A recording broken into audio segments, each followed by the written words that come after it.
Look, I've heard some of the best investors that I've gotten to know over time say that if the business isn't confusing when you describe it, it's probably not innovative. Look, this is what I think we're going to do.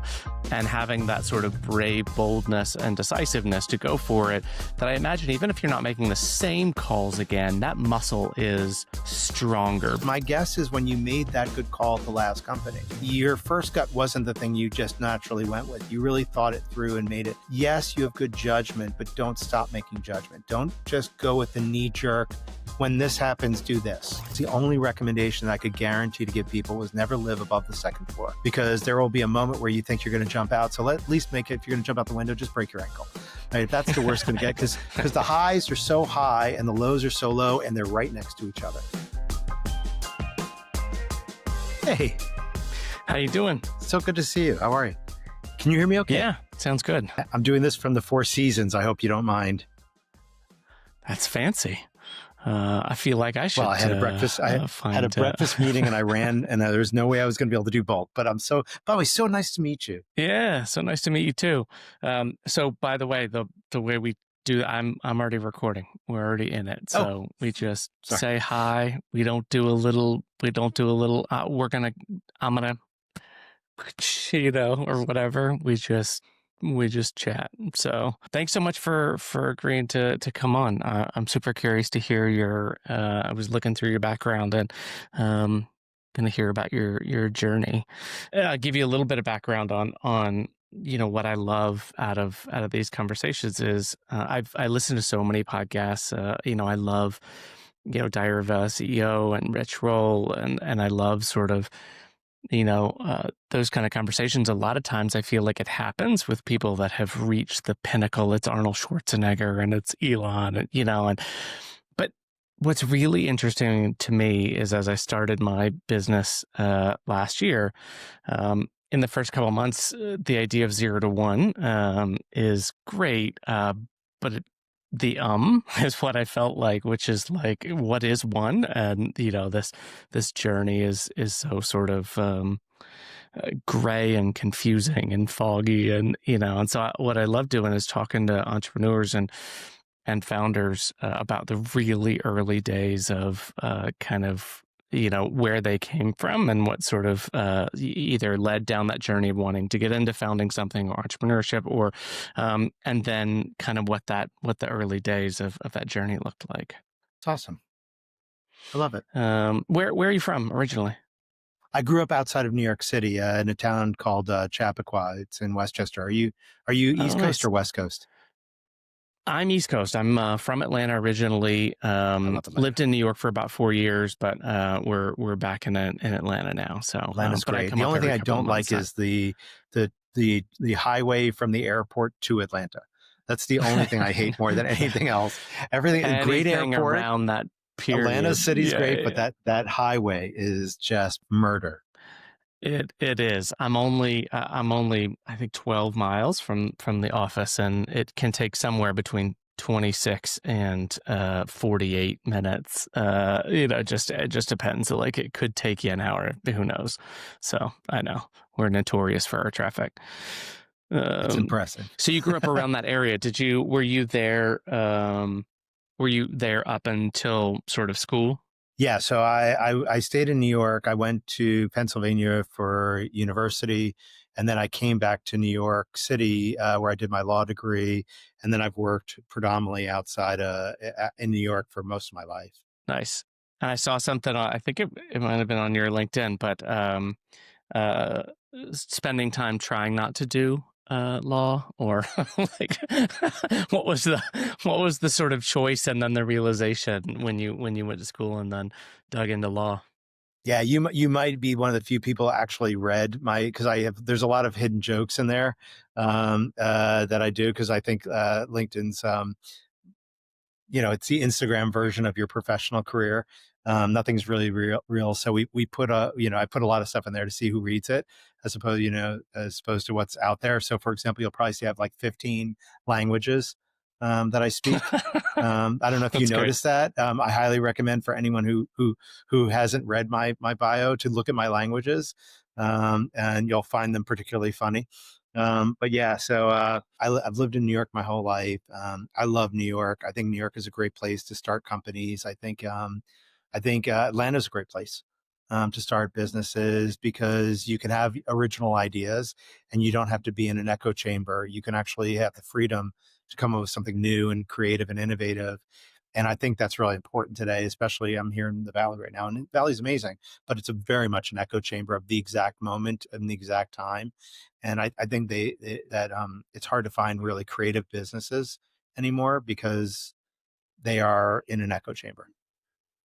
Hmm. Yeah. No, I agree. I think even as we started fundraising, for Stacklist and what we're building, it is an amalgam of a few different things that exist out there, plus a bit of a new paradigm, and that always kind of goes over. You always kind of hear that you want somebody to say, just tell me the Uber of X. And if you can't do that, then you clearly don't know your business. Then it's like, wait, hold on. Give me a little bit. I want to sort of show you this 3D space. So I agree. There are definitely benefits of kind of being out of the same conversations. Look, I've heard some of the best investors that I've gotten to know over time say that if the business isn't confusing when you describe it, it's probably not innovative. Right. Yeah. No, that's great. I love that. So take me through, going to school, and then what was the in your background? Did it come from uh, parents, family, upbringing, or was it sort of the way you're built when you think about the sort of entrepreneurial and taking the road less traveled? Yeah, so I work along with my sister. I think one, we came from a very entrepreneurial family. Our father and mother started more in the real estate side of the world. My father passed away when we were very young, and so Heidi and I have worked together our whole lives.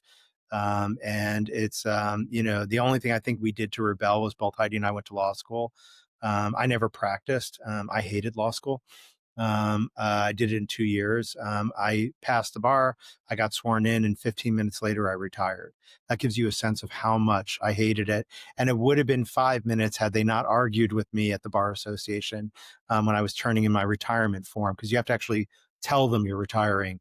It's a requirement, Oh my gosh. and I've been retired ever since. I have zero interest in doing it. Although I didn't start off purely with the goal of entrepreneurship, although I did it throughout college, I did it throughout what's called law school. I was doing other little side hustles to keep my mind occupied. But I ended up there was a period of time where I thought I was going to go be a diplomat. I worked for the State Department under Albright at USUN, and then I hated the UN, so I ended up going to I got recruited to a think tank at Columbia Business School, and that's actually where the journey began. I recruited almost everyone who was a part of the Advent Lab, which was an NSF-funded lab, and Heidi, my sister, and we started LinkShare. And LinkShare, was like your business. It was not in the norm. Affiliate marketing did not exist.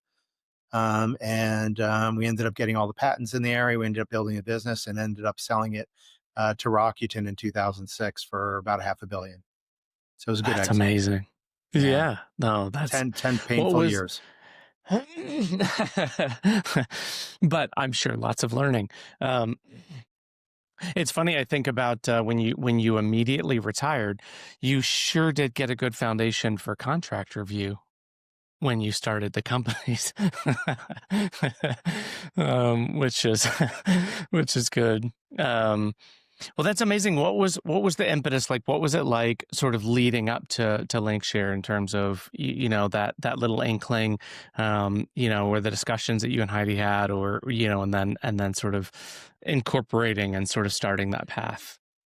Yeah, so Heidi had worked in the cable industry after law school for a guy named John Malone, and we were looking at the rise of the internet early on. I'd grown up a dumpster diver, hacker, doing all that stuff, and we were just watching the growth of the internet, and from the early days. And Heidi was the same, and we were watching this medium, and everyone kept saying sort of the medium would be successful because of advertising, and we just couldn't get our arms around this one-to-one mapping of if advertising worked for television, if advertising worked for magazines, if advertising worked for billboards, why wouldn't it work here?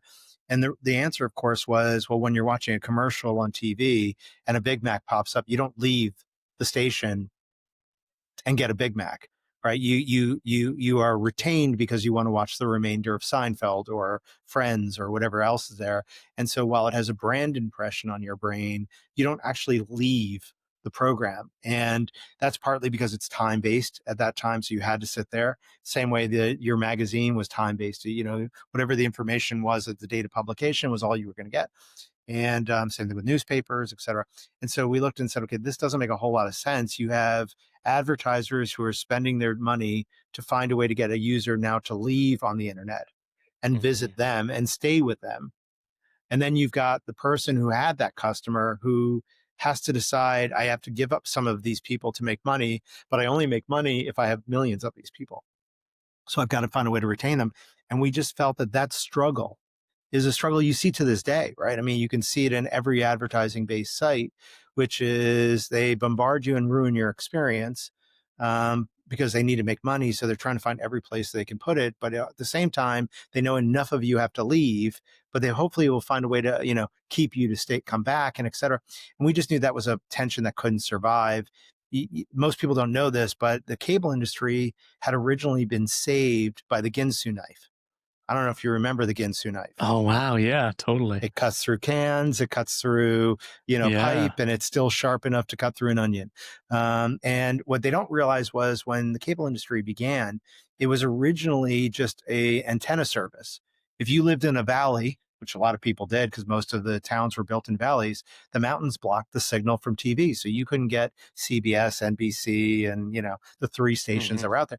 So originally what they would do is they would put an antenna at the top of a mountain and then they'd run cable to your house so you could watch TV. But the coax cable had lots of extra capacity, but it was really expensive to run this cable. So they started rolling out other programming. First was a clock, literally a camera watching a clock. So you could see that. And then what happened was they started saying, okay, we're going to buy content. And I don't know if you remember Ted Turner, but he bought Turner Yeah. Broadcasting, and they started buying up inventory to try to create new channels. Well, It was the the problem was original App Store. yeah, it was the original App Store. The problem was, though, that all the advertisers were very happy with three channels. Why would they go somewhere else? And so you had to spend a huge amount of money to get content and you had to fill every minute. Otherwise, people would stop watching, but no advertiser wanted to pay for it. And so they were in this big dilemma of what do we do? And this guy came along with his Ginsu knife and said, look, what if I create a commercial that's 30 minutes? And in their head, they were like, 30-minute commercial? You got to be kidding me. And they're like, well, how are you going to pay for it? And he's like, I'll pay for it by a cable area. They call it an MSO, which is your cable operator. And they would say, look, I'll give an 800 number per MSO. So when they call, I'll have them act as a neutral party, and whatever they buy, we'll give you a percentage of the sale. And they were like, well, hell, one, I'm not gonna have to buy content for 30 minutes because you're gonna make it. And two, I might actually make some money. That's a double win. Why wouldn't I do that? And that was the beginning of Yeah. things like QVC and home shopping when they started to realize that shopping could be content and they could make money off of it.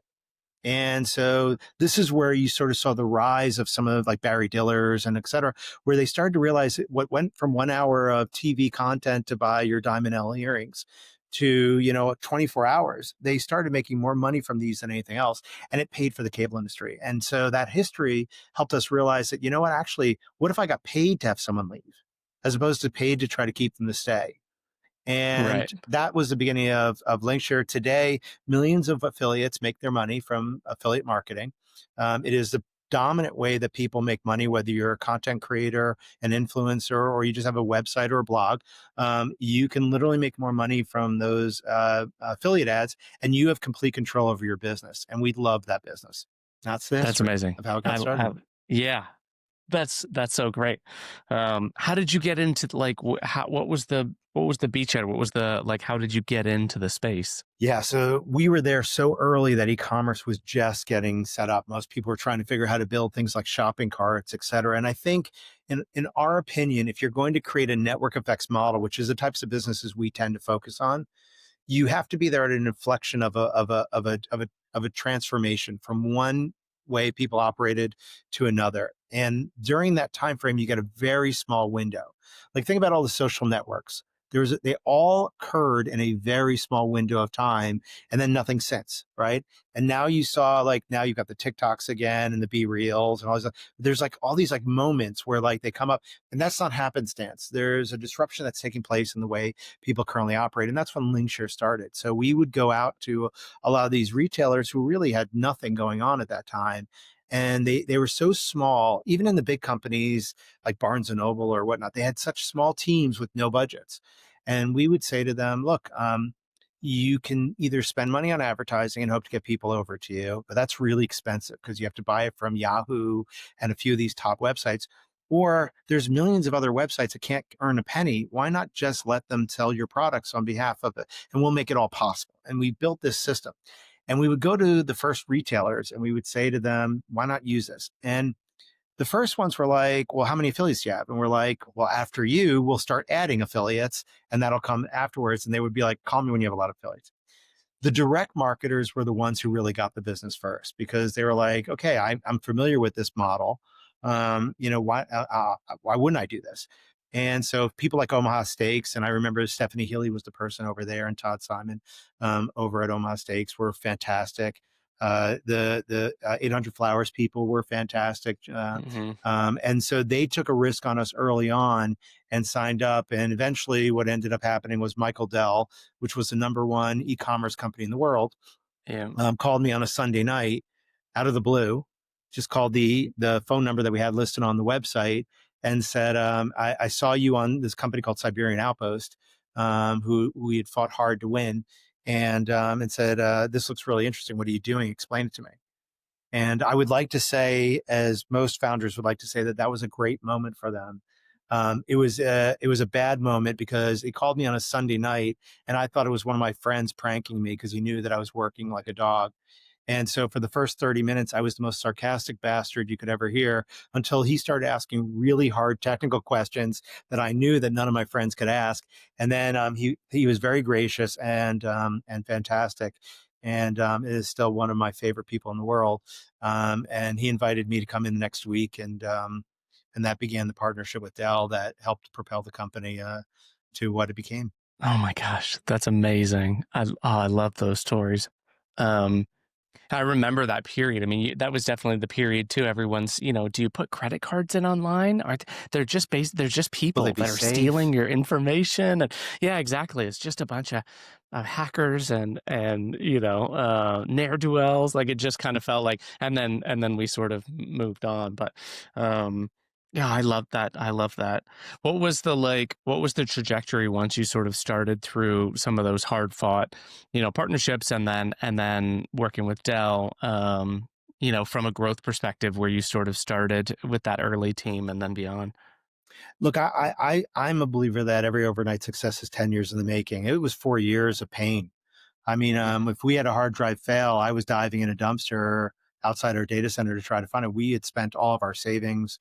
We were living in an apartment together. All the founders were, we had two main machines that we could work on. So we would rotate 12 hours on, 12 hours off to swap. My main server was the server. So I was working on the machine that was the main server. We just didn't have a lot of money back then. And there was no real venture capital going to anything but, software. And so we struggled. I remember our pitch book. We had two versions of it. The first was, what is the internet, why it will be a big deal, and why people will shop. And that was the first hour. We didn't even talk about LinkShare. If they liked that and they wanted us to come back, we talked about LinkShare. Oh my gosh, that's like the double sell. Like first you got to sell what blockchain is before you try and sell your coin. Like, oh my gosh, I'm sure that was uphill battle in a lot of rooms. It was brutal. And I think it really was the fact that our network started to really grow on its own that got attraction from investors because, by the time we finally raised money, which was probably 99, the market was already hot. We had a competitor who raised money very early on and raised a lot of money. But we were growing really fast in terms of affiliates, but not revenue. Just to be clear, we were not growing. We didn't grow revenue really until year 6, year 7, year 8. And people think that's crazy, but we would charge 2% of the sale. So if someone had a $50 sale, it's not a lot of money when you get 2% of it. You had a lot of deals flowing through, when it took off, it had that hockey stick like curve, but it took a while for us to do that. And fortunately, we had a great team, really great founders who all stuck together and buckled down during the tough years of 2000, 2001, 2002, and just really bare knuckled through it. And then it What was was a that huge moment success. when or how did it play out with Rakuten? Like when they sort of came along and you started thinking about giving up the thing that you had built for 10 years? I mean, look, first thing I'll say before we get to Rakuten is like, why do we even start the sale process? Mm, And look, I will say this to all the listeners who might be founders like you, which is this stuff is shit all the time. I mean, there's nothing like there's no joy. Like I think everyone makes it like this stuff is so fun. You are dealing with everyone doesn't get along with what you're saying. No one sees your vision. You battle forever. You have employees who don't understand it. They don't work the way you do. They think you're working too hard, and sometimes they don't know why. And as a founder, you're trying to manage that as best as you can, and really you do your best and you try to do it, but in reality it's more shit than good. And so eventually as the thing starts scaling up, you start seeing the vision coming to fruition, and that's the moment where you don't want to give up. In our case, we ended up being in a process of going IPO, and what had happened was one of Heidi's mentors, a guy named Dick Parsons, who was CEO of and chairman of AOL Time Warner, who had bought a whole bunch of other assets, turned to Heidi and said, "Hey, Heidi, if you're going IPO, at least let our team have a look at this." And that led to about 11 bidders coming in as soon as they heard that one person was looking at the deal. wow. And it was an all cash deal. We really look, Rakuten's run by a guy named Hiroshi Mikitani, who's a wonderful founder, great guy, super smart. And I think what makes it a lot easier to have your baby continue to operate is when you know you've got another great founder who cares about being successful. And he has built a wonderful business around the globe. And that is very much an indication of how good he is as a founder. And we were very happy to be a part of that organization. That's amazing. Wow, what a journey. Yeah. Um, did you take time off? Did you let it did you settle and decompress? Look, I will, every founder here dreams of the day that they don't have to work. And then when that day comes, you climb walls. You think that you can turn it off. But the training that happens in those first 2, 3 years of always worrying about what's going to happen next, trying to build for the future, thinking about the things that could be risks, making sure you're executing well, thinking about the next people that are going to join the team, they're going to help you. That doesn't go away. And you think you can sit by a pool, you think you can stare off. Your brain is on such overdrive, and your ability to digest information, critically think it about what it means, think about what it's going to be next. When that's gone, you really don't have the ability to get back into a normal life. And so you find things to fill that day. So I don't know. Have you had that time off where you thought, oh, I'm going to enjoy this? No, I usually for me, like it depends on where I'm going, but I may have 1 to 2 days where I sleep a lot, I eat a little bit, I watch Netflix like this, and I just let sort of the current stresses. But what happens is when that brain space sort of fills up or eases up, and then there's not pressure, then immediately you start, oh, I've got an idea. You know what we could do is like, and then it starts sort of filling back up with new, fresh ideas. So I know how hard that is. I'm always the one that as soon as I start to decompress, then I start to want to crank because I have fresh brain space now. And this is what happens. You end up starting to dig in and as if it's a full-time job about some new technology, some new trend, some new thing that you want to learn about. And it becomes the same obsession that you had with your business, but without the support staff, without the Hmm. goal at the end of the day. And knowledge is an amazing thing to acquire, but when it's not used, it's wasted. And so you end up starting to play with ideas, think about things, start pushing other ideas. And the thing about founders I think are so great is they push each other. So whatever idea you think you have, no matter how good it is, they'll poke holes in it. They'll find questions that they don't buy that will upset you, but then you'll think back on it. And you'll be like, were they wrong? And you'll keep thinking about how do I refine this? How do I make it better? And that's really what ends up happening. And before you know it, you find yourself back in the game and so happy you did and angry that you did at the exact same time. And that's the Yeah, life of a no, founder. totally. But now you have new tools and new experiences from what you did before that I'm sure have to feel fun to kind of go further faster with the things that you don't repeat before you start getting back into new learnings. It's funny you say that. During that period of time when I was trying to think about the next thing we were going to do, and Heidi and I were sitting around with Tad, and we were all trying to figure out what are we going to do. This very famous founder, I won't use his name, turned to me and said, "Look, he's like, you're right now. You're feeling really good because you had a great win, and you've learned that you can do things you didn't think you could do, and you've learned a lot of skills that are going to help you and save you time. But I have to tell you, there's very few universal truths in time."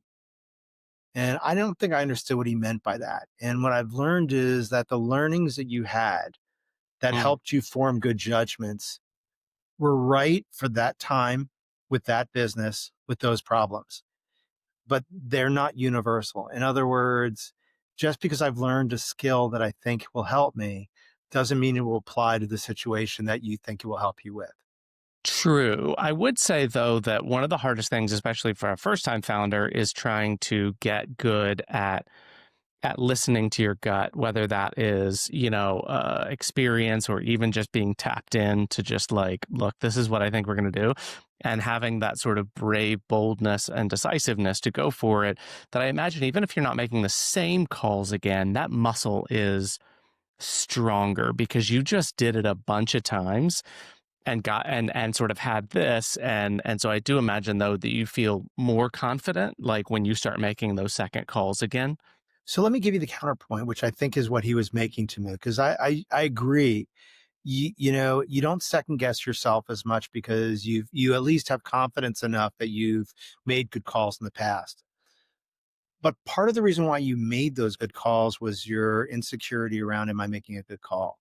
When you get to the place where you're like, I make good calls, are you doing that same thought process that went into the first time when you made a good call? Or are you just going with your first gut? Because my guess is when you made that good call at the last company, your first gut wasn't the thing you just naturally went with. You really thought it through and made it. And that's not a bad thing.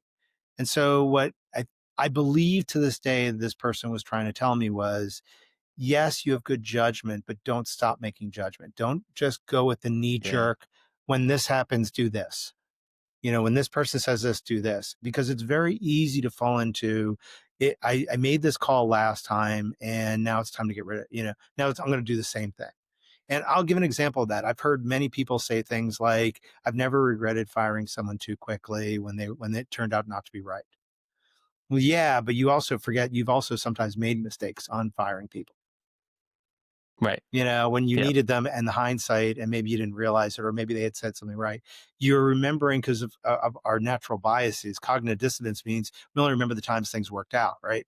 And we forget the things when things went wrong. So you end up almost overconfident making decisions that you had spent time thinking about that led to you making good decisions. And that's why you believed in them. But you very quickly can stop doing that. And the industry really wants you to make fast decisions, but sometimes you do actually need to have critical thought. You have to think it through, and you can't just take a decision that worked really well in my last company and assume it's automatically going to work well here.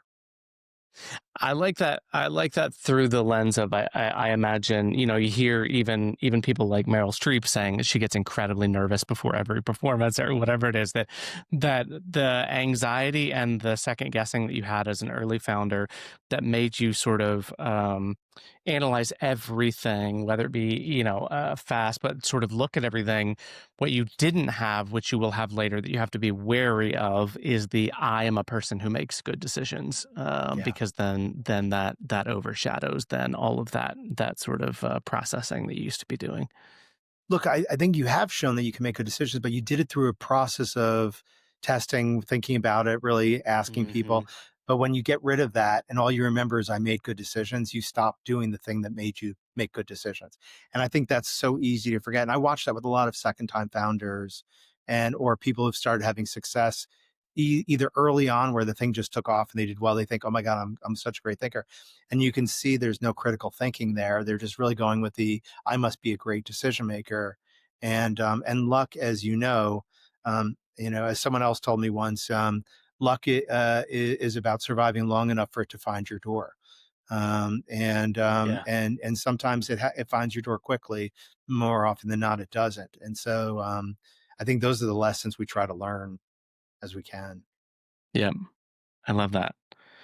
What was so where did the path take you after Rakuten, and what was that gap between the next It was about venture? a year, and then what we just started doing is we just started playing with different technologies and different ideas and doing a lot of investing. So, we invested in everything from satellite companies, and I still sit on the board of Spire Globe, a cube satellite company that we helped early on, um, to every kind of idea you can imagine, because I literally traveled around the globe meeting entrepreneurs to hear what they were thinking about.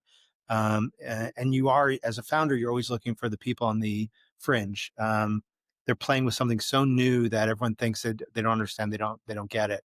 And you're just trying to find a fit with a community that you like, with a problem that you think will be meaningful enough to spend time of your life on, and where you're willing to really invest yourself into that category.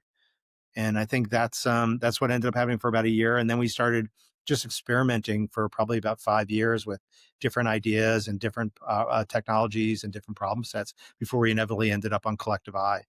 That's great. And so what was the genesis or the spark that you started to dive into Collective Eye? So Collective Eye is just short for collective intelligence, and our theory was that neural nets were going to be a really big deal. And having been a fan of Minsky for years, having been someone who played with expert systems for far too long, I started having a lot of friends in that area that were going to DeepMind, and they were really coming back to us. Well, that Google Brain, at that time, they were coming back and saying that you have to come back. This stuff is real, like it's actually working now. And the more we dug into it, the more we thought it was really interesting. But we couldn't get our arms around the language, image, audio, video part of the market. And I think kudos to Sam Altman. He has done just a magnificent job. But we kept thinking to ourselves, this is a game of kings. It's a hard game to play. You're going up against Google, Meta, Microsoft, Yeah. Oracle. And these guys already have money. They have tons of talent. They have skill in this area. They've already applied AI to their business. So they already know not just theoretical, but how to apply it. They have the hardware. They have we kept thinking to ourselves is, my God, talk about advantages that they have in their favor. And we knew we'd have to raise billions of dollars, which meant heavy dilution, spending most of your time meeting capital people. And we thought to ourselves, okay, this isn't going to work. But we did think that a lot of what you could use a neural net for was not really being thought of. And today we would call them world models. So the Hmm. idea, for example, Jan LeCun talks about this, and Fei Li talks about this, which is there are newer types of different approaches to neural nets that help the AI learn about the world it lives in. And for us, that world was the study of how the world does business. So Adam Smith talked 300 years ago about the invisible hand. Right. It's 300 years later, and people are still operating in an invisible hand environment. Yeah. That just that strikes me as a lack of imagination. And we saw the inklings of a lot of this stuff coming up already. Take, for example, Uber. aggregating supply and demand around livery. It's a huge sector of the economy, and they were able to essentially aggregate it and then optimize it. This is why you get good cars that are clean and drivers that aren't crazy and mints and Right. water and all this great stuff. And you get a great price, and it really optimized an economy that eventually had been an invisible hand. There's no more invisible hand than the yellow cab driving around New York City streets waiting for someone to put their arm up.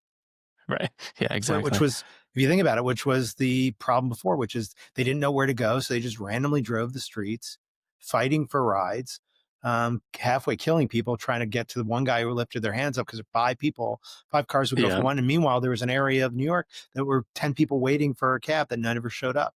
And so you can see how much that has changed the environment. And we said, look, these are perfect examples of where that can take place. And that's the beginning of Collective Eye, which is we said, okay, how would we go about doing this? Where would the data set be? How would you train the model? How would you get companies to agree to give you the data? And here we are 10 years later, we track 5% of the globe's economy. We're able to make ridiculous predictions around, supply and demand, to help organizations really operate their business in a way that is not based off of guessing and polling and the kind of craziness that companies today actually still operate on. And that was the beginning of the business. And what time period was that This is at the about 10 years beginning? ago. Yeah, about 10 years Okay. ago.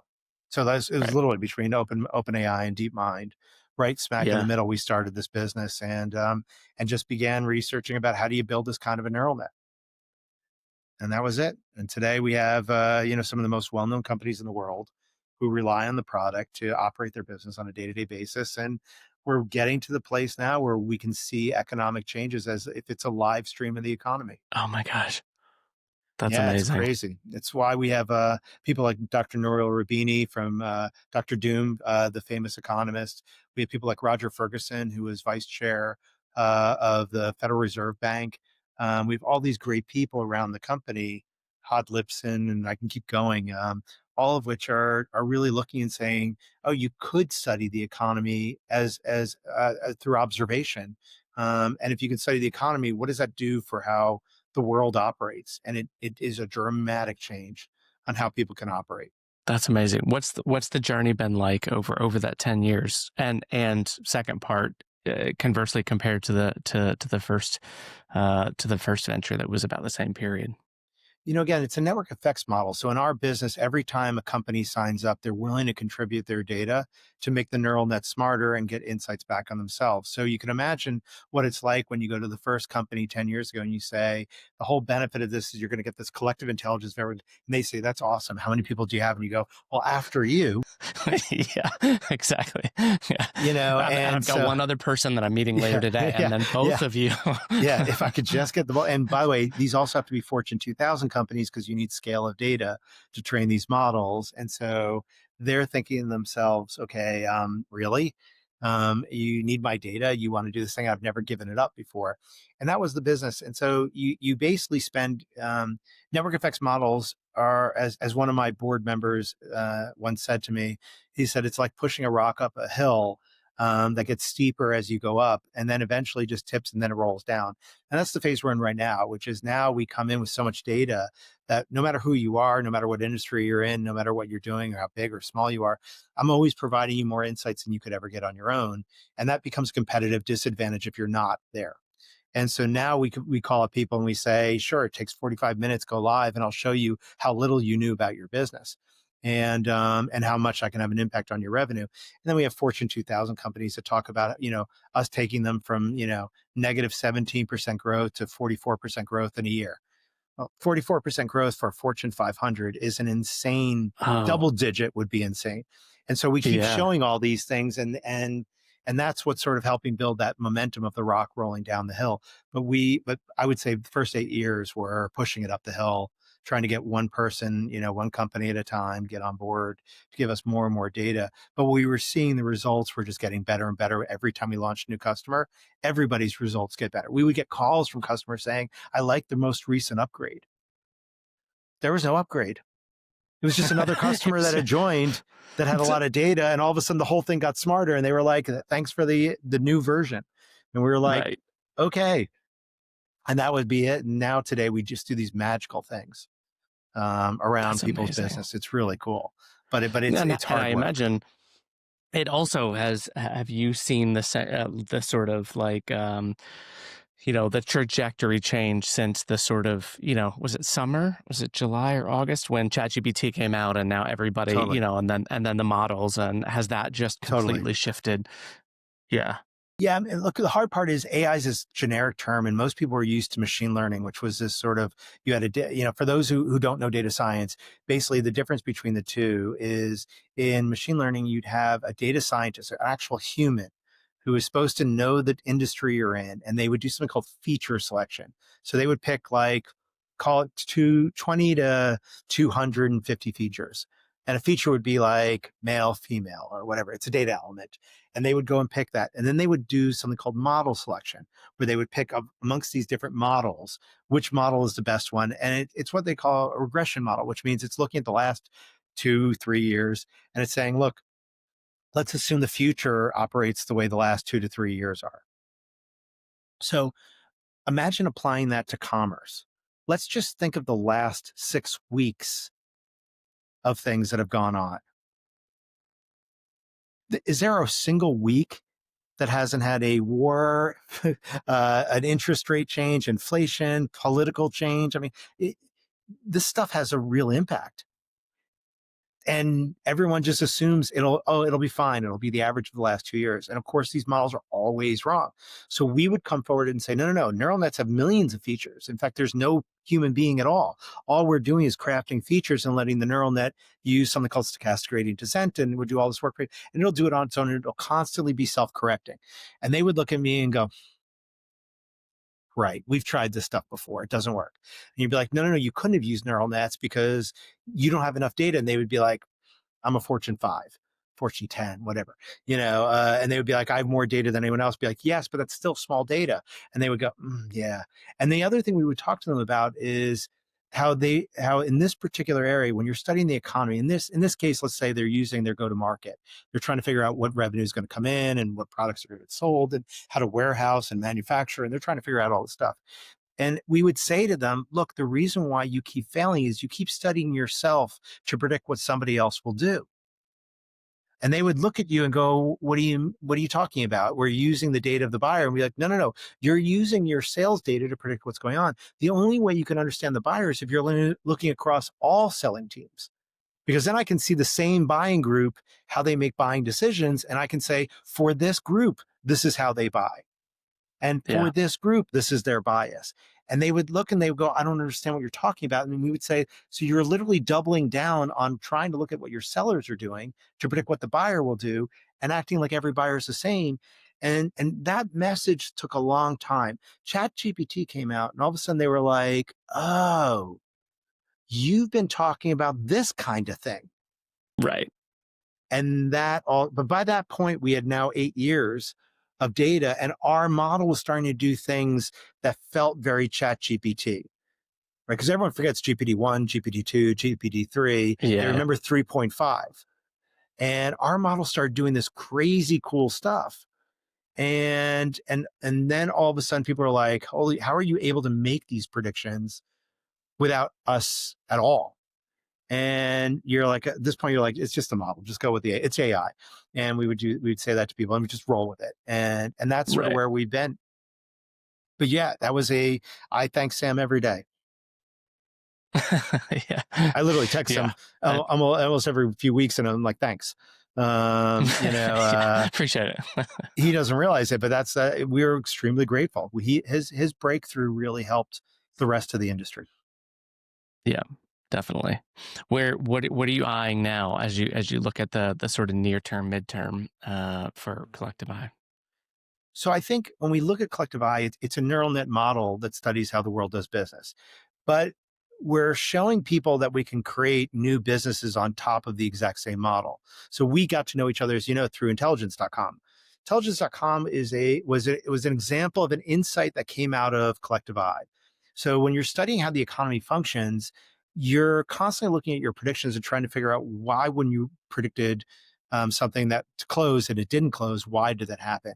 And about 6 years ago, one of the vectors that we started figuring out was we would see deals that would have high odds of being won, and then they would get lost. And when we dug into those deals, we weren't wrong. But what would end up happening is somebody would call up a board member who knew someone at the CEO of the company you were selling to. They would put a phone call in saying, hey, something to the effect of, I'm on the board of this company. Really love if you could give them a second shot. And I know your team's leaning towards one area, but if it's closed, can you at least, at least I'll make sure you're taken care of. I'll make sure you get a great deal. What else can I do to help you? Or sometimes it would be the other way around, which is, hey, you do realize we buy $1 million from you and you're making this decision. I don't need to buy $1 million from you if you don't feel like we're good partners. And that was enough of a message to be like, okay, why are we buying this other customer companies stuff? They don't buy anything from me. We're going to work with you. And we would see that often enough that it would have an impact on our results. And so we built something called the connector graph. And we originally started by trying to bring in like LinkedIn data. That was junk. Everyone's connected. No one actually knows anyone. It's all about like trying to be an influencer. So everything's kind Yeah. of fake. And because nobody wants to be a follower because they get nothing, and influencers get, pride and joy and whatever else they get. But it was throwing off our data because everyone's connected to everyone. And so it was just meaningless data. It was noise. So what we started to do was we looked at our customer base and we said, okay, let's build a graph of who actually knows who. Let's use the AI to look and say, how do I build what's called a graph neural network? How do I really try to understand the strength of these relationships? So if I barely know you, um, and I ask you to do me a favor, we don't work together. We don't. Yeah, maybe you'll do something like that. Yeah, Steve's a good guy. I'll give him a say. But the more well we know each other, or the more we do business together, the more that has oomph. Or if I were at a really big company that could do something to help your career, okay, that's an example of something where maybe you'll do more than you could. Like if Jeff Bezos comes to you and says, hey, look, I need you to do this crazy thing for me. You don't even know Jeff. And you might be like, you know, maybe I'll do a solid for Jeff because maybe he'll remember Sure. and maybe there's something good that comes out of it and doesn't cost me much. Maybe I'll say, okay, I'll do this thing. And so we had to build out that kind of a graph that gave us that sense of the different kinds of vectors of relationships and how you leverage them and what do they mean for likely outcomes. So we started building that, and that one, it really worked well. But two, our customers were saying things like, look, I want to connect to my customer because I want to see if there's ways that I can help them, because I don't want to be just a transactional sale. If I'm going to differentiate myself in the sale, it can't be features and functions, because features and functions always end up becoming parity. So I better build a relationship. And that came through trade associations and conferences and all sorts of, but I don't know how I can leverage my network, and I don't know how I can help them. And they don't know how they can help me back. And the second thing was, we were sort of going through this phase during the go to market phase where everyone was bombarding everyone. They were buying these cadence tools and conversational intelligence, and all they were doing was all the customers were disappearing. They stopped answering their phones, they stopped responding to emails because they were just getting machine gunned to death. It was Yeah. for those who don't know what these tools are, you'll know what it is by me saying this. Hey, bringing this email to the top of your inbox. These were pre-built Right. things. And in fact, when we You studied must these have tools, missed this, so I don't want you to like. if Yeah. this isn't of Yeah. interest, just let me know, which is like the new one. Right. And in fact, these things were built. In fact, when we studied the cadences to try to understand what was going on with that, by the way, what we found was that the most common fourth email was, you probably haven't read my past three emails.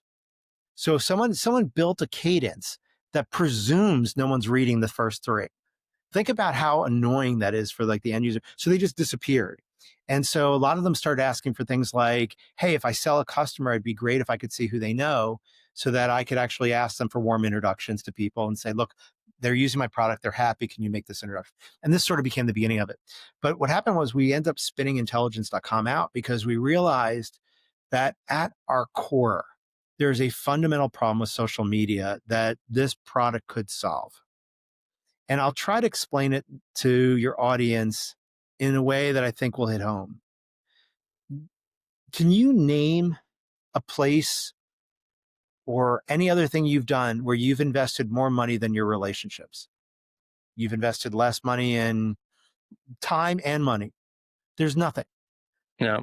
Your house is less expensive, your car is less expensive, your education. You Hmm. spend more time building, developing, making new friends, getting to know people. Relationships are the cornerstone of how our entire society functions, and we invest more money, time, and energy into it.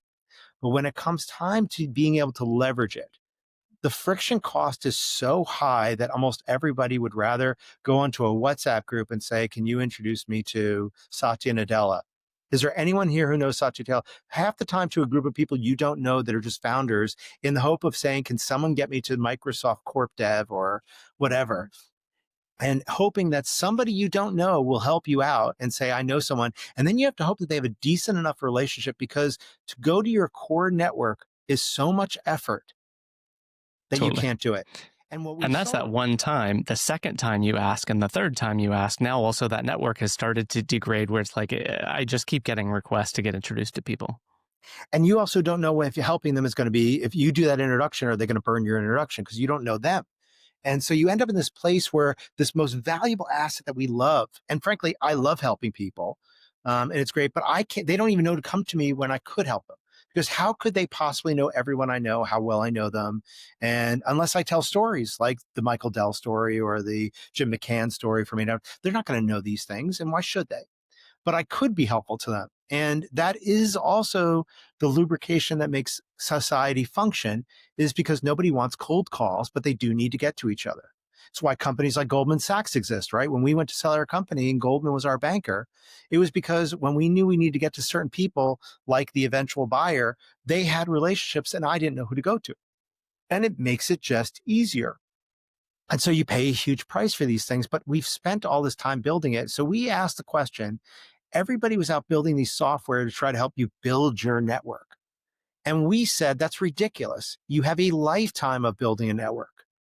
Why can't we just bring you on to a platform where there's authenticity, where you can finally believe the data? So when you join, we give you the option, but you really should connect your email calendar. And then what happens is it builds a graph. The second thing it does is it has an AI agent that curates from that list based on this research that came out of Stanford called The Strength of Weak Ties. It curates not just the people you know really well, but it finds people that are in that secondary circle that you have connections to that are strong enough that would help you, that are have Right. and for what you're doing would be great for you. And what it sends is about a dozen invites a day on your behalf. Now you can do it manually. We just think that's stupid because it's AI. Let the AI do the Hmm. work for you. But when they come on, they now bring their connections. And what it means is anytime I need to get to someone, I can now just go to the search area, search for their name, and see not only who does this person know, but who do we have in common and how well. And so immediately I can get to exactly the person I need to get help from, and I can make the decision, do I want to reach out to them or not?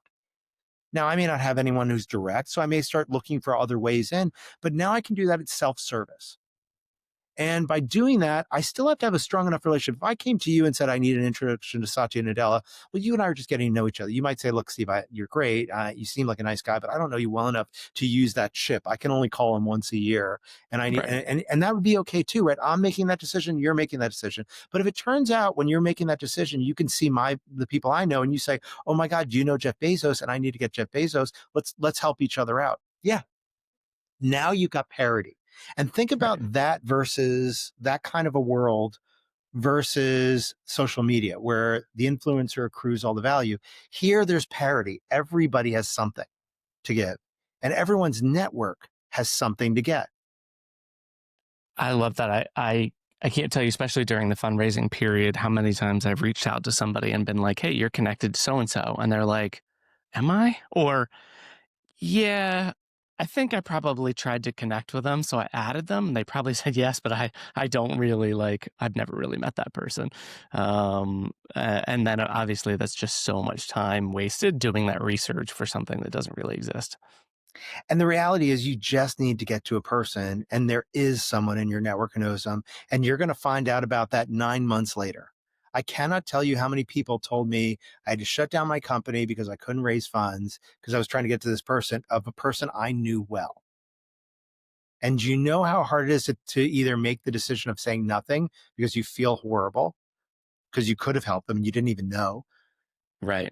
or the fact that like you tell them and they're like, oh, I can't believe I didn't ask. And like, and what it is everyone's making this high cost trade off of, am I going to bother somebody? Because everybody knows LinkedIn's full of, I have 10,000 connections. I mean, like, I don't know 10,000 people, and so how do we get to that place where people can really leverage it? And this isn't just for business.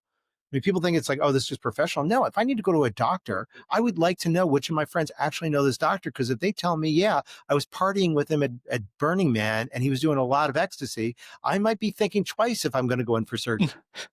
Right. Yeah, exactly. And I Yeah. should be able to get that information at my fingertips. I should be able to call a friend up and say, how well do you know this person? I'm thinking about using him for a surgeon. And that should not be trying to decide, can I leverage something I've spent my life building? Because those people want to help me if they can. And this is the paradigm we're trying to change with it.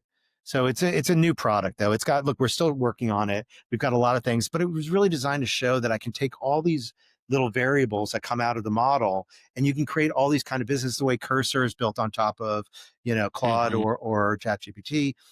You can start building all these other businesses. And we're going to open up APIs to let people build businesses off of this world model because we think that's the way the business scales really quickly. But we also like the affiliate concept in general, which is, let everyone come and make money off of this thing. Let everyone be successful.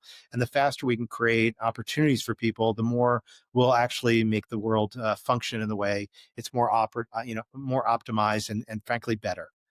We think if we do our job well, there shouldn't be mass layoffs. There shouldn't be shocks to the economy. There shouldn't be recessions. We should be able to figure out what's happening in the economy and be able to adjust quickly, not based on gut. And that's our hope. But I it's a love hell it. of a mission to try for. This is so good. That's so good.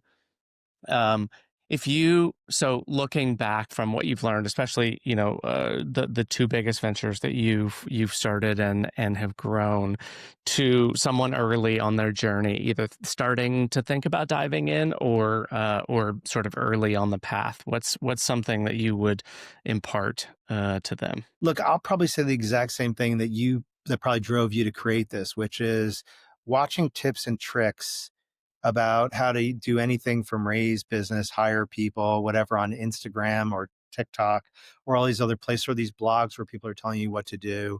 Don't listen to them. Find your own style. Do your own thing. You know how to build a business with integrity. You'll attract the right people. I watch all these people who try to make everything look easy, and I also watch all the time all these things about how to get venture money and from venture capitalists telling you how to do a presentation, how to do anything. And yeah, it's okay. It's good to listen to what your customer wants, but remember also they should probably be asked. There should probably be more videos of founders explaining about their experiences with venture, how not to be a shitty venture capitalist, because they are not known for picking winners. They are known for momentum plays. And I think that's the hard thing is everyone thinks they're going to come out of, you go to YC for group of disruptors. I've never seen people try to be so formulaic. You go to YC, then you get your first round. And if it's from one of the top tier firms, that'll help you get all these other things as if money has, there's only one brand that matters. There's only one top tier brand, which is the US dollar. There's no firm like there have been plenty of failures at Andreessen and Sequoia and Kleiner and whoever the firms are. And it's not that they're not great, but sometimes you pay a price for that money that's greater. We had great firm, Internet Capital Group, we had Comcast and Mitsui, and I couldn't have dreamed of better investors in my first deal, better friends. They're all investing and they've all invested in Collective Eye. They have been long-term thinkers and drivers of our business and our success. And I don't know if I would have gotten that from a top tier, even if had wanted their money, which we didn't even talk to them back then. But Right. I think we ended up with just great people who loved our vision and stuck through the bad years and got to the good years. And I don't know if you find that a lot today in the top VCs. They always talk about investing in their winners and dumping the losers, and that's not to me value add. That to me is like hanging on and taking credit for something you didn't really participate in. Yeah, So I don't know if that exactly. helps your audience, but I think that's probably why you began this one, which is you're trying to learn from people, not from TikToks. Yeah. And what I I'm will trying tell to learn you by is, falling. You jump off the cliff, and as you're falling, one, you get comfortable with falling, and then you learn a lot on the way down instead of, standing on top and sort of reading the manual over and over again, because, it changes you wake up one morning, you're going to take over the world. By the afternoon, you're just like you're crushed, and then it's spent. back to it again. Yeah. You know, like I used to give, Yeah. I used to teach a class at Columbia Business School, and one of the classes I would teach was the only recommendation I could guarantee to give people was never live above the second floor, because there will be a moment where you think you're going to jump out. So let at least make it, if you're going to jump out the window, just break your ankle. Right? That's the worst going to get, because the highs are so high and the lows are so low, and they're right next to each other. And that's the hard part about it. And for a lot of people, they don't talk about this in the industry, but it is emotionally beating on a person. Like this is a hard industry. I'm fortunate to work with my sister. I'm fortunate to work with my brother-in-law. And I'm fortunate to come from a family of entrepreneurs that support us and know that it's going to be hard. But I don't think a lot of people get that from TikTok. They definitely don't get it from watching. This company just raised 100 million, and did this thing, and they did it in 3 weeks with four people. Oh And my that's just, gosh. those are the anomalies. My day was YouTube. They got bought for 1 billion, and when they were about to run out of cash, and PayPal, the same thing, and those happen, but they're not the norm. We wish for them. Trust me. Yeah, exactly. Thank you so much. This was amazing. This is one of the most fun conversations. I love it, and I appreciate your time and imparting your experience and your wisdom. Yeah, I appreciate it. No, I appreciate you. I mean, this is what it's not easy to be building a great company as you are. And Stackless will go down and become one of the biggest companies. I know it will.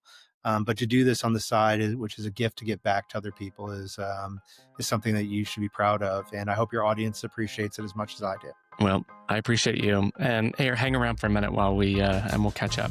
Great. Thanks.